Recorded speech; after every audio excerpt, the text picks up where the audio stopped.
Sanibonani guys, igama ngiNqobile ngiphathela amazibela omkhokha ngomhla ka-5 June. KaNomkhosi uthukuthele ugane unwabo emva kokuthi ukhulekane engayi phesheya kwey'lwandle. Umane nje ucingo waligaxa kuNomkhosi uqobo indodakazi yakhe. Wathi, "Baba," wathi, "weNomkhosi, uphi ukhulekane?" Wathi, "Ukhulekane angekakwazi ukulibamba ucingo kwamanje." Wathi, "Ngobani?" Ngicela manje umnikeze ucingo ukuthi angichazele kahle ukuthi eMelika njengoba bethi akakafiki uthi akwenziwe njani ngey'ndleko ey'ngakabe bekhokhele uhambo lwakhe. Wathi uNomkhosi uthi uyazama ukuchaza wangingiza, wathi, "Angifuni ngisho ukuzwa ukuthi uzochaza ukuthini. Ngifuna yena akhulume nami man to man, indoda nendoda la." Bengithi ngithini kuwena? Wathi, "Baba," wathi, "yabona futhi Nomkhosi uke nje ulivale lolo cingo ngingakakhulumi nokhulekane walivale uNomkhosi ngoba azi kahle ukuthi uma kuthiwa echaza le ndaba yokuthi ukhulekana akayanga eMelika ngenxa yokuthi usekhethe inkonzo entsha kuzothiwani, into ezothiwani le.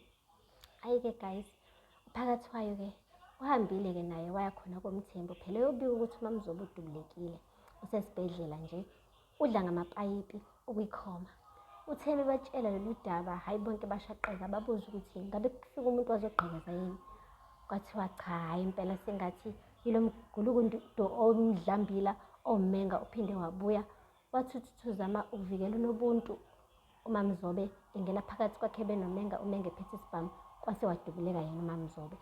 Hhayi uMabusi-ke guys, akayigqizi kuqakala indaba yokuthi uMaMzoba usesibhedlela. Kahle kahle uthi umfanele ukuthi abe sesibhedlela akezwe nayo ubuhlungu empilweni yakhe ngoba phela wamphuca uma wakhe kabili, wamphuca esamncane esayingane, kwathi ngisho esetholile ukuthi uma wakhe uNtomzodwa still futhi wamphuca okwesibili ngoba waze wayikhunga nje wayilengisa laphaya erufini ngenxa yokuthi uMaMzobe wayemfihlele phela izikhwama.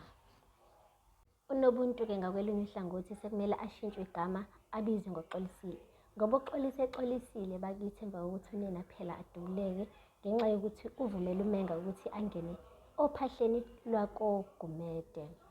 Uphakathi wayo-ke umbuzile uNobuntu ukuthi yini le exoliselayo kahle kahle, ususiphoxa kaningi kangaka likhaya wena ntombazane. Okokuqala nje, uhambile wena wabuyisela iy'nkomo zikaNdlovu emumva ngoba nakho ungafuni ukuthi ugane yena. Kwesibili, waletha lo mgulukudu omenga emagcekeni akulolu phahla lale khaya wahlobanga naye. Okwesithathu, Nobuntu, wena uhambile wawuqola imali yebandla naso lesi gulukudu lesi simdlambila esiwomenga.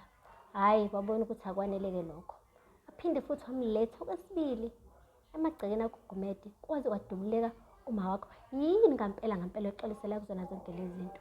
Wamane wasukuma ngey'nyawo uNobuntu wathi, "Baba, ngiyacela bandla." Wathi, "Ayikho into oyicelayo, into nje kumele uyenze mina manje, ngicela ukuphela emehlweni ami." "Phela emehlweni ami?" Wathi uNobuntu uzama ukuthi achaze, wathi, "Ngithi ngizolanda imvubu yami ngikutalabhe ngiqede, uyangizwa ukuthi ngithini kuwena? Phela."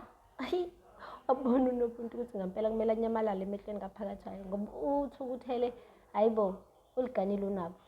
Akakwazi ngisho nanokuzenzisa ngoba phela uze wachaza ukuthi thina sinoma wakho besesesiqala ipheji elisha, impilo isiqala ukuba mnandi, wafika wena ngampela ubuyelani? Ukufika kwakho kufike nje kona izinto ey'ningi, ubuyelani? Eyi lapho kusho kuthiwa awukho phela umgqomo wokulahla umuntu wakini. Noma ngathiwa uyayisola ngokuthi ubuyile uNobuntu, uyindodakazi yakhe, awukho umgqomo azomlahla kuwona. Ikhaya kuyohlezi kuyikhaya, komele amamukele ematalabha enje. Iphele lapho-ke guys, ungakhohlwa ukusubscribe and like and comment.